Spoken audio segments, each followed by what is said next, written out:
আজ শ্রাবণের শেষ সোমবার। অনেকে লুচি পরোটা খেয়ে থাকবেন, আর ফুলকো ফুলকো লুচির সঙ্গে যদি এই রকম সুজির হালুয়া বানিয়ে নিতে পারেন তবে তো আর কথাই নেই। নমস্কার, ওয়াচ অ্যাগেইন উইথ পিয়ালি ব্লগে স্বাগত। তো পছন্দ মতো ড্রাই ফ্রুটস টুকরো করে ঘিয়ে ভেজে নিতে হবে।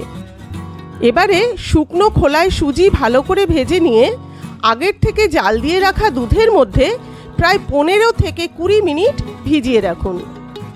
এদিকে কড়াইতে ঘি দিয়ে সুজির সমপরিমাণ চিনি দিয়ে ক্যারামেল হওয়া পর্যন্ত অপেক্ষা করুন।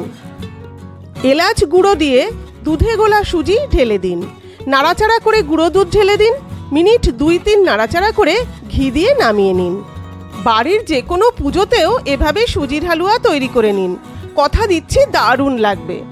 আর এই ভিডিওটা ভালো লাগলে লাইক, শেয়ার ও সাবস্ক্রাইব করতে ভুলবেন না কিন্তু।